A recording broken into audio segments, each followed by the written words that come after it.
सरकार के लोग बेटी बचाओ बेटी पढ़ाओ का नारा देने में मस्त हैं, उसके बावजूद बिहार की बेटियां सुरक्षित नहीं है।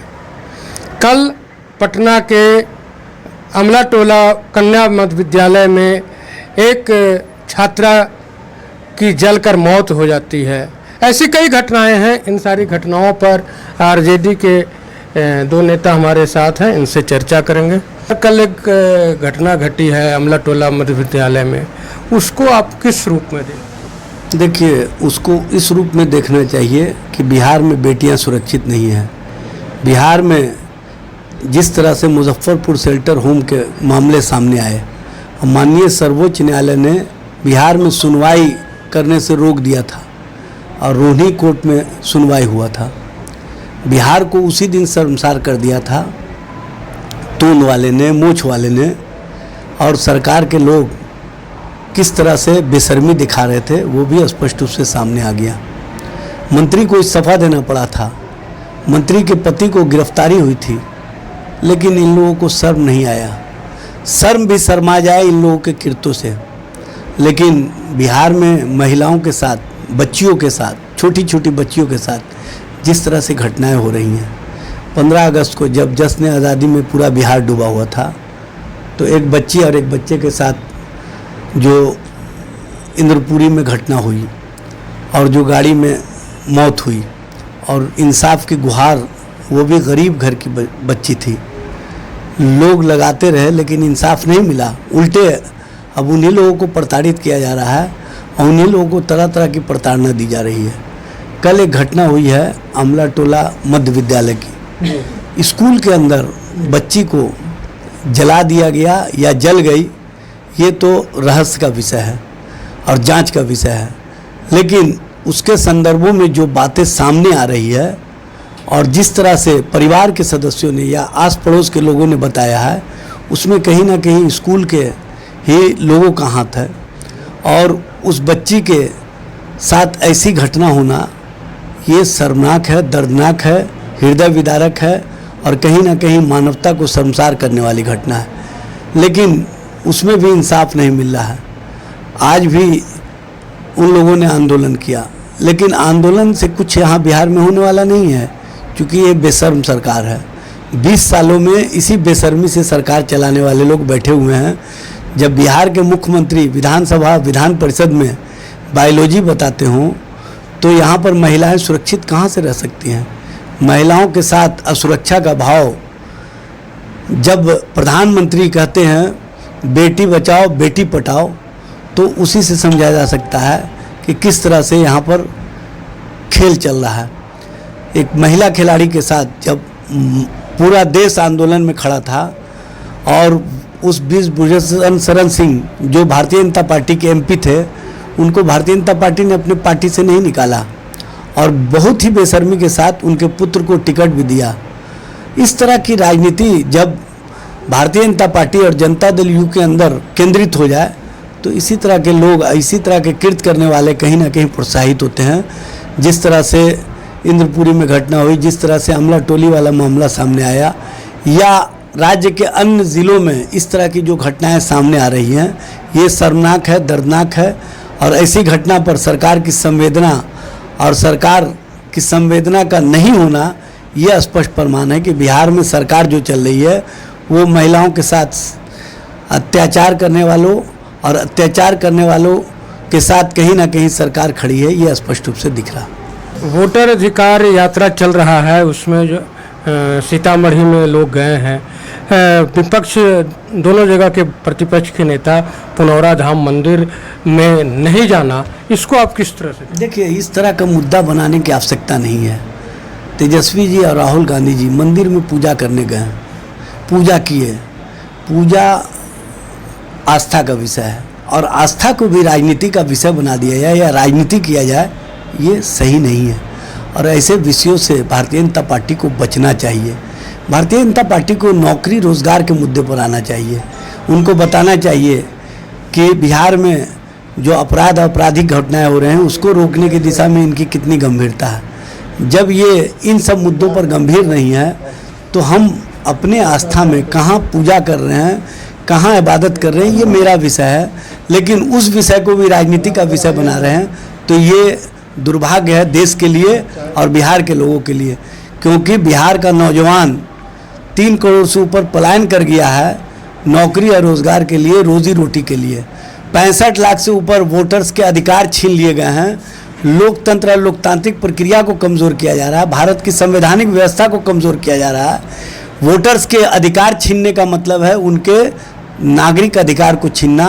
नागरिक अधिकार के छीनाने का मतलब है कि उनके राशन, उनके छात्रवृत्ति, उनके किसानों के लिए जो योजनाएं हैं उससे लाभ से वंचित करना और जॉब कार्ड से वंचित करना। सारी चीज़ों से वंचित करने वाली जब सरकार सत्ता में आ जाती है तो उसको सिर्फ धर्म दिखाई देता है। धर्म के चश्मे से कहीं ना कहीं भ्रम की राजनीति करती है, जो कहीं से उचित नहीं है। सर, मोदी जी तो का दावा किया कि किसानों का जो आय है वो दुगना हो गया, तो फिर भी सर आप लोग आरोप लगा रहे हैं कि किसान बदहाल हैं। किसानों का आय कहाँ दुगना हुआ, जब किसान सड़कों पर 1 साल से ऊपर रहे। और किसानों को कैसे संबोधित किया, आतंकवादी, खालिस्तानी, आंदोलनजीवी, परजीवी, किन किन शब्दों से अलंकृत नहीं किया, वो भी प्रधानमंत्री। प्रधानमंत्री तो अपने आप को इतने स्तर पर ले गए हैं कि अब लोग प्रधानमंत्री की मर्यादा को भी कहीं ना कहीं भूल गए हैं, क्योंकि प्रधानमंत्री एक मर्यादा का पद होता है, एक संवैधानिक पद होता है। और संवैधानिक पद पर बैठा हुआ व्यक्ति हर मुद्दे पर राजनीति करे या हर मुद्दे पर पार्टी के प्रवक्ता से भी नीचे बिलो जा कर के अगर बयान दे तो कहीं ना कहीं उस पद की गरिमा गिर जाती है। पद की गरिमा गिराने में किसी की भूमिका है तो उसमें नरेंद्र मोदी जी की है। भी बिहार में स्टालिन और रेड्डी आए हुए हैं जो बिहारियों के खिलाफ कभी अभद्र टिप्पणी किए थे।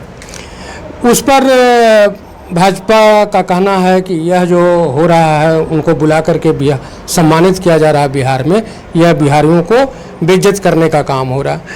लेकिन 2015 में जब नीतीश कुमार ने बाल और नाखून भेजा था उस पर आज चर्चा करने वाले कोई नहीं, इसको आप कैसे देखते? ये तो वही तो हम कहने वाले थे कि मोदी जी तो सबसे बड़े हैं जिन्होंने बिहारियों को देने पे प्रश्न किया था।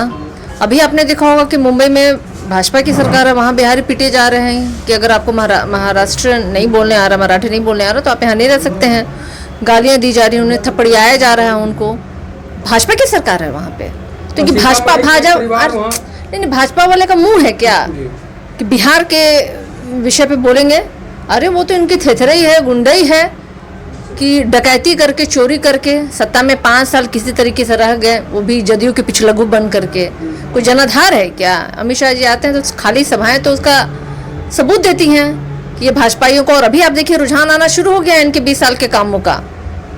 कई नेता इनके खदेड़े जा चुके हैं, कईयों पे पत्थरबाजी हो चुकी है। तो ये जनता का रुझान है। 20 सालों की ये निकम्मी सरकार को जनता बर्दाश्त करने वाली नहीं है। तो बिहार की अस्मिता पे भाजपा बोले, ये तो बिल्कुल वही वाली बात है।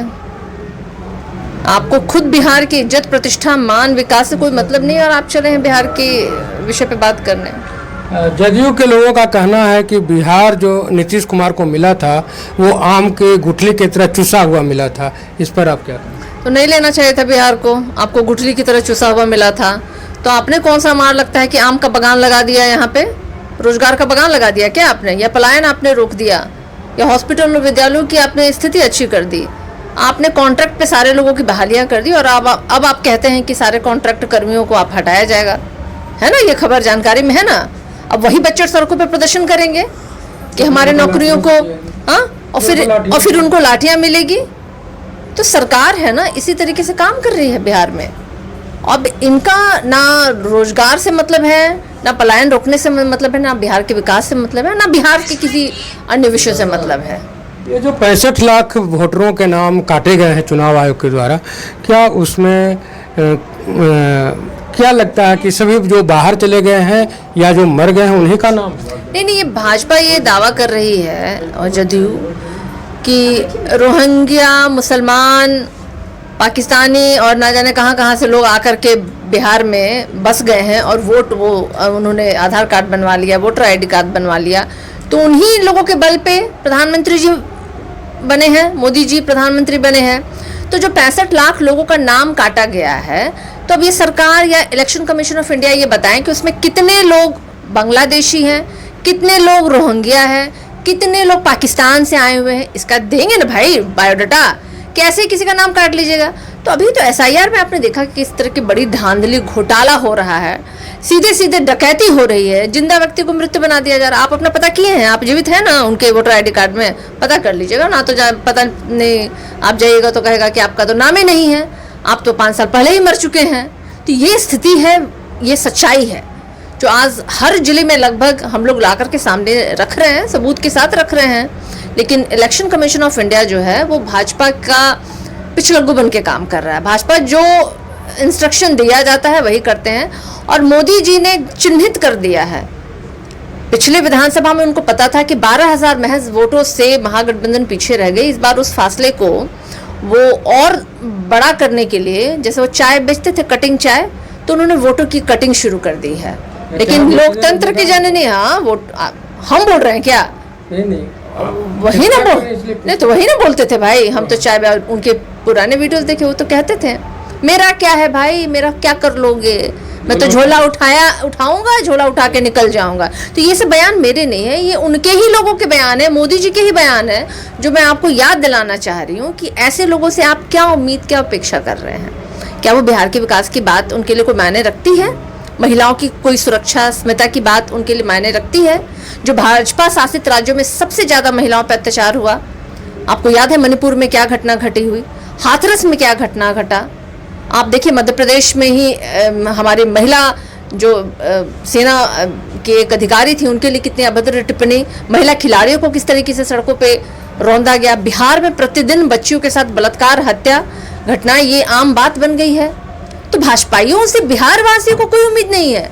इसीलिए जैसे एक आंदोलन हुआ था अंग्रेजों के साथ कि भारत छोड़ो आंदोलन, साइमन गो बैक, अभी भाजपा और जदयू वाले लोगों के साथ ही बिहार में एक नया आंदोलन शुरू हुआ है, एनडीए गो बैक।